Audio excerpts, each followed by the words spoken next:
नमस्कार. रोखोक पण आपलं स्वागत प्रेक्षको. मी डॉक्टर उदय निरगुडकर.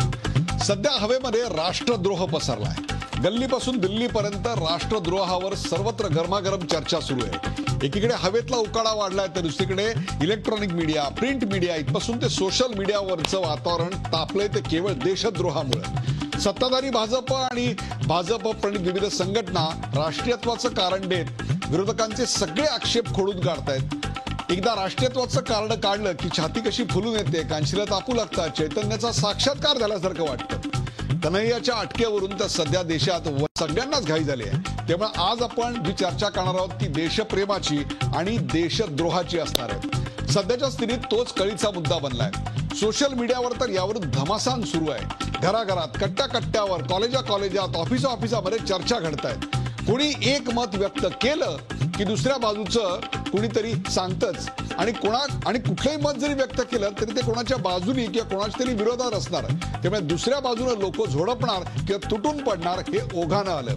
एकीकडे जेएनयूच्या पाठीराख्यांसाठी हा अस्मिरेचा, स्वायत्ततेचा, विद्यापीठाच्या स्वातंत्र्याचा प्रश्न आहे, तर जेएनयू विरोधकांना त्यामध्ये राष्ट्रद्रोह दिसतोय. विद्यापीठांच्या आवारांमध्ये तिरंगा फडकवायला सांगणं हे आता देशप्रेम ठरतंय आणि त्याच विद्यापीठात विषमतेवर बोलणं हा देशद्रोह ठरून आरोपींना भर कोर्टात न्यायालयाऐवजी वकीलच सजा देऊ पाहतात आणि त्याबद्दल ते गौरव महसूस करतायत. जेएनयू मधलं वादळ अजून शमलेलं नाही प्रेक्षको. कन्हैया कुमारला जामीन मिळालेला नाही आणि उमर खालिदला अजून अटक झालेली नाही.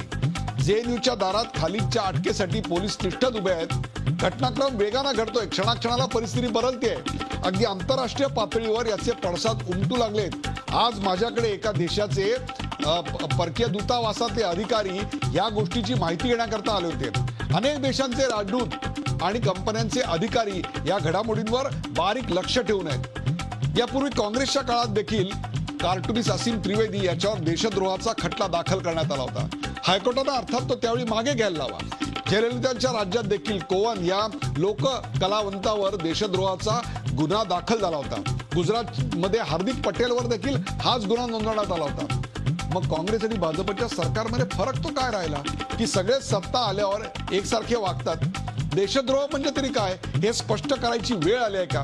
यासारख्या असंख्य प्रश्नांचा वेध घेऊयात आजच्या खास रोखोक कार्यक्रमात देशद्रोहाची परिसीमा.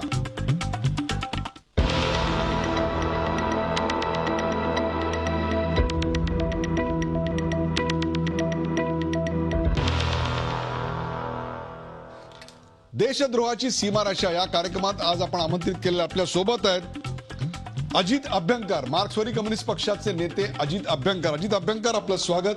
आपल्या बरोबर आहेत ज्येष्ठ विश्लेषक सुधींद्र कुलकर्णी, लेखक संशोधक सुंदर कुलकर्णी आपल्या बरोबर आहेत. सुंदरजी, आपलं स्वागत. आणि मिलिंद मराठे, अखिल भारतीय विद्यार्थी परिषदेचे माजी अध्यक्ष मिलिंद मराठे हे देखील आमच्या ठाण्याच्या स्टुडिओमधून या कार्यक्रमात सहभागी होत आहेत. या कार्यक्रमामध्ये काँग्रेसचे प्रवक्ते डॉक्टर रत्नाकर महाजन हे सहभागी होणार होते, परंतु काही तांत्रिक अडचणीमुळे ते आपल्याशी सहभागी होऊ शकत नाहीयेत. ज्या मुद्द्यांची आज आपण चर्चा करणार आहोत त्यातला पहिलाच प्रश्न आपण सुंदर कुलकर्णी यांच्याकडे घेऊन जाऊया. सुंदर कुलकर्णी, जवाहरलाल नेहरू विद्यापीठामध्ये जे आता सुरू आहे या क्षणाला, उमर खालिदला अटक झालेली नाही आणि इकडे कन्हैया कुमारला जामीन मिळालेला नाही. वातावरण तणावग्रस्त, स्फोटक आहे. सर्वजण त्यावर लक्ष, अगदी आंतरराष्ट्रीय प्रेस सुद्धा लक्ष ठेवून आहे. कशाची लढाई आहे? अभिव्यक्ती स्वातंत्र्याची का देशद्रोह सिद्ध करण्याची? मला वाटतं हे दोन्ही प्रश्न आज रेलेव्हंट आहेत. काही प्रमाणात हे अभिव्यक्ती स्वातंत्र्याचा विषय आहे आणि दुसरा देशद्रोहाचा किंवा देशविरोधी कारवायांचा. तुम्ही म्हणालात की हा विषय जेएनयू, जवाहरलाल नेहरू युनिव्हर्सिटी मधून हा सुरू झालेला आहे आणि आज सबंध देश एका प्रकारे डिबेटिंग सोसायटी झालेली आहे. जवाहरलाल नेहरू, आपले पंतप्रधान, त्यांचं एक वाक्य मला आठवतं. ते म्हणायचे की I may disagree with you but I shall defend your right to say what you believe in at the risk of my own life. क्या बात है. म्हणजे वैचारिक स्वातंत्र्य, फ्रीडम ऑफ स्पीच हे आपल्या म्हणजे देशाची एक संस्कृतीचा एक अभिन्न अंग आहे आणि घटनेत कॉन्स्टिट्यूशनमध्ये हे सर्वांना दिलेला एक अधिकार आहे आणि हा अधिकार अक्षुण्ण राहिला पाहिजे. परंतु प्रत्येक अधिकाराचा, प्रत्येक हक्काला काही सीमारेषा असतात. त्याचीच तर आपण चर्चा करतोय की देशद्रोहाच्या सीमारेषा काय. म्हणून जर फ्रीडम ऑफ स्पीच खाली काही जण म्हणजे भारत विरोधी, राष्ट्रविरोधी विचार मांडायला सुरुवात केली किंवा त्या विचारांचा कृतीत आणायचा प्रयत्न केला तर सरकार त्याच्याकडे लक्ष घेतला पाहिजे आणि समाजाने सुद्धा लक्ष घेतला पाहिजे.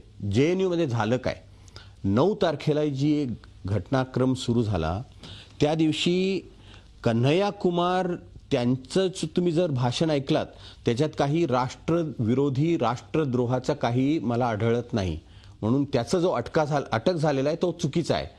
परंतु एक दुसरा एक वर्ग होता, त्यांचे तुम्ही स्लोगन जर ऐकलात तर ते भयानक होते. म्हणजे जंग रहेगी, भारत की बर्बादी तक जंग रहेगी किंवा भारत के टुकड़े होंगे इंशाअल्लाह. हे म्हणजे वैचारिक स्वातंत्र्याच्या म्हणजे एक चौकटीत कुठे बसतात हे. त्यांच्यावर कारवाई झालीच पाहिजे आणि कारवाई जर झाली नाही तर घटनेचा विरोध होतो, घटनेचा अपमान होतो आणि भारताला एक खूप मोठा एक डेंजर आहे असं मला वाटतं. मी समजू शकतो तुम्ही कुठल्या बाजूनी या विषयाकडे येत आहे, पण सवाल असा आहे की जी गोष्ट कन्हैया कुमारनी केली नाही असा दावा तितक्या सक्षमपणे केला जातोय. किंबहुना ज्या 9 तारखेच्या व्हिडिओबद्दल आपण बोलतोय तो व्हिडिओ डॉक्टर्ड करण्यात आलेला आहे, त्याच्यावर फोटोशॉप करण्यात आलेला आहे, त्याच्यावर एडिटिंग संस्करण करून माध्यमाद्वारे आणि विशेषतः झी न्यूजवर ही टीका प्रचंड मोठ्या प्रमाणावर होती की माध्यमाद्वारे तो डॉक्टर्ड करून प्रस्तुत करण्यात आलेला आहे. आपल्याला खरंच वाटतं की त्या ठिकाणी इंशाअल्लाह भारत की बर्बादी तक अशा घोषणा दिल्याच गेल्या नाहीत? आणि बिलकुल दिल्या गेलेल्या आहेत. म्हणजे हे नाकारणं म्हणजे स्वतःला बचावण्यासाठी एक पळवाट घेणं असं होतं. कारण 9 तारखेला जे झालं ते त्याच दिवशी यूट्यूबवर आलेलं आहे आणि कुठल्याही न्यूज चॅनलनी म्हणजे ते सगळं डॉक्टर करणं हे अशक्य होतं. म्हणून त्याच्यावर वाद होऊ शकत नाही. काही लोकांनी राष्ट्रविरोधी घोषणा केलेल्या आहेत हे त्यांनी मानायला पाहिजे आणि त्यांच्या समर्थनात जे उतरलेले आहेत त्यांनी सुद्धा हे मानलं पाहिजे. आणि म्हणून मला असं वाटतं की एकीकडे वैचारिक स्वातंत्र्य तो अक्षुण्ण राहिला पाहिजे. तो भाजप विरोधी बोलायला आपल्या देशात घटनेमध्ये वाव आहे. सरकार विरुद्ध किंवा पंतप्रधान त्यांच्या विरुद्ध बोलायला सुद्धा वाव आहे.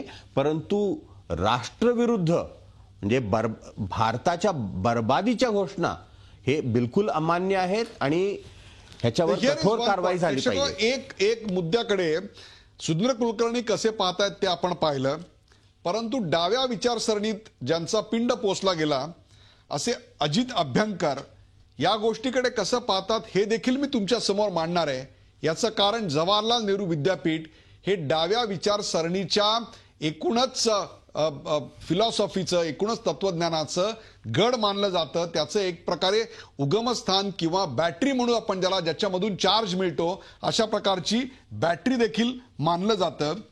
हफीज सईद अशा प्रवृत्तींचे थेट JNUशी संबंध आहेत असा आरोप या देशाच्या गृहमंत्र्यांनी केला. त्या ठिकाणी आत्ता देखील वातावरण अत्यंत स्फोटक आहे. जी 9 फेब्रुवारीला घटना घडली त्याच्याकडे सुधींद्र कुलकर्णी कसं पाहत होते ते आपण पाहिलं. आता मी तुमच्यासमोर दुसरा याच्या संदर्भातला जो विचार आहे तो ठेवणार आहे. अजित अभ्यंकर या दोन्ही गोष्टींविषयी, हफीज सईद याचा JNU कनेक्शन आणि आत्ताच्या तिथल्या वातावरणाकडे आपण कसं पाहताय. ही लढाई खरोखरच देशप्रेम विरुद्ध देशद्रोह यांची आहे का?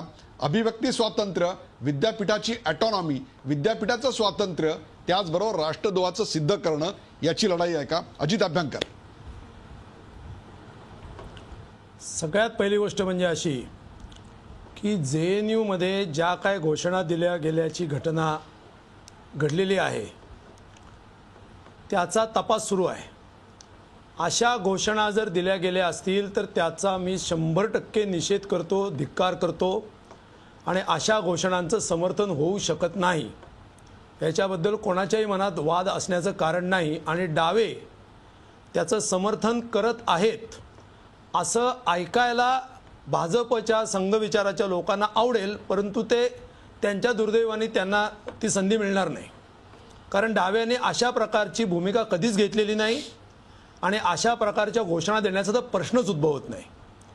आणि कन्हैया कुमारनी त्या घोषणा दिलेल्या नाहीत हे झी न्यूज वगळता सगळ्यांना माहिती आहे आणि आता ते आपल्यालाही माहिती झालेलं आहे.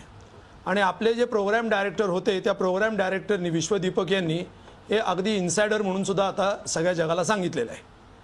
तेव्हा डाव्या विचाराचा तो गड आहे आणि तिथं देशद्रोहाच्या घोषणा दिल्या गेल्या हे इक्वेशन मांडण्यासाठी जी संघ परिवाराची एक मोठी ट्रिक चाललेली आहे देशाला मूर्ख बनवण्याची, त्याच्यामध्ये फसण्या इतके लोकमूर्ख नाहीत आणि डावा विचारही कच्चा नाही. खलिस्तानवादाच्या नावाखाली, खलिस्तानच्या नावाखाली जेव्हा पंजाबमध्ये फुटीरतावादी आंदोलन चालू होतं तेव्हा तिथं डाव्या पक्षाचे कार्यकर्ते स्वतःच्या शरीराचे तुकडे करण्यासाठी उभे होते. आमच्या देशात आमच्या पक्षाचे सरचिटणीस त्यावेळी हरकिशन सिंग सुरजित होते. त्यांनी ब्लू स्टार ऑपरेशनचं समर्थन केलेलं होतं. हे तुम्हाला माहितीसाठी सांगतो मी. काश्मीरमध्ये आमचे जे आमदार आहेत युसुफ तारिगामी यांच्यावरती आत्तापर्यंत 5 वेळा अतिरेक्यांनी हल्ला केलेला आहे आणि अनेक आमचे तिथे जे काय छोट्या प्रमाणात कार्यकर्ते आहेत ते जीवाच्या भीतीने, परंतु जी काय काश्मीरला भारतात टिकवण्यासाठी जी काय भूमिकांचे प्रयत्न आहेत ते जीवाच्या आकांताने करतायत. तीच गोष्ट देशाच्या ईशान्य भागामध्ये ही होती आहे. परंतु भारतामध्ये संघ परिवाराची अशी एक कल्पना त्यांनी करून घेतलेली आहे की नथुराम गोडसेचं नाव घेणं हे देशप्रेम आहे, त्याच्यावरची नाटकं सादर करणं हा तर देशप्रेमाचा कळस आहे आणि अफजल गुरुचे जे समर्थक आहेत त्यांच्याबरोबर काश्मीरमध्ये सरकार स्थापन करणं हे सुद्धा देशप्रेमाचं लक्षण आहे. परंतु त्या JNUमध्ये जर काय गोंधळ चाललेला असेल तर तिथं काय चाललंय बघायला आणि त्याच्यामध्ये तो कार्यक्रम त्यापदी उपस्थित असणं, तिथं फक्त उपस्थित असणं, कुठल्याही पुरावा नसताना सुद्धा हा मात्र देशद्रोह आहे. आणि अशा प्रकारची बातमी चालवणारे मीडिया आणि संघ परिवार यांची युती आहे. आम्ही समजलेलो आहोत, देश समजलेला आहे. तेव्हा डाव्या पक्षांची भूमिका अतिशय स्पष्ट आहे की भारताची घटना, भारताची टेरिटोरियल आणि सोशल आणि धर्मनिरपेक्ष नॅशनल इंटिग्रिटी याच्यावरती ज्यांचा विश्वास आहे ते आम्ही आहोत. आणि जे भारताच्या राष्ट्रवादाचा जो पाया धर्मनिरपेक्षता तो उद्ध्वस्त करायला जे निघालेले आहेत ते सर्व, मग ते कोणत्याही रंगाचे जरी असले, बहुसंख्य जरी असले तरी सुद्धा त्यांच्या सर्व संघटना या देशद्रोही आहेत असं आमचं मत आहे. अगदी बरोबर. तुमच्या संपूर्ण या निवेदनामध्ये तुम्हाला कुठेही न थांबता स्पष्टपणे तुमची बाजू मी मांडू दिली आहे हे तुम्ही आधी लक्षात घ्या. तुम्ही ज्या 2 गोष्टींचा उल्लेख केलात त्या 2 गोष्टींचा थेट झी मीडियाशी संबंध आहे आणि त्यातला एक संपादक थेट हजर होता म्हणून प्रेक्षकांसाठी स्पष्टीकरण देतो. विश्वदीपक याच्या संदर्भातलं आमचं ऑफिशियल स्पष्टीकरण, आमच्या प्रोग्राम डायरेक्टर विश्वदीपक याच्या राजीनाम्याबद्दलचं आमचं ऑफिशियल अधिकृत स्पष्टीकरण, त्याच्या राजीनाम्यावरची आमची भूमिका, संपूर्ण JNU प्रकरणाशी कव्हरिंग करताना सुद्धा त्याचा काही नसलेला संबंध, हे सगळं आम्ही आज माझ्या DNA ज्याचा मी संपादक आहे त्याच्यामध्ये संपूर्णरित्या लिहिलेलं आहे. तो आजचा विषय नाही म्हणून मी त्यावर बोलत नाही. अन्यथा विश्वदीपकचा राजीनामा, त्याची कारणं, त्याच्या मागचं राजकारण आणि त्याचा उघड झालेला खुलासा हा वेगळा विषय होऊ शकतो. आता मी त्या विषयावर बोलत नाही. दुसरी गोष्ट, तुम्ही ज्या नथुराम नाटकाचा उल्लेख केला तुमच्या माहितीकरता म्हणून सांगतोय, समर्थन वगैरे अजिबात नाही. आपण त्या ठिकाणी कदाचित उपलब्ध नव्हतात किंवा आपल्या वाचनात आलं नसेल अजितजी, म्हणून तुम्हाला सांगतो. ज्या नथुरामच्या नटाचा किंवा आपण अप्रत्यक्षरित्या उल्लेख करताय त्यांनी नाट्य संमेलनामध्ये मी स्वतः हजर असताना राष्ट्रीय स्वयंसेवक संघावर कडाडून टीका केली. हे फक्त लाठ्या काठ्या चालवायच्या गोष्टी करतात परंतु वेळ आल्यानंतर लाठ्या चालवत नाहीत म्हणून मी यांना सोडून गेलो. 12 वर्ष मी संघात होतो आणि त्यांनी संघावर प्रचंड मोठ्या प्रमाणात टीका केली. हे फक्त तुमच्या माहिती करता सांगतोय की संघ आणि नथुराम नाटक करणारे यांचे झी 24 तास रहा एक पाऊल पुढे.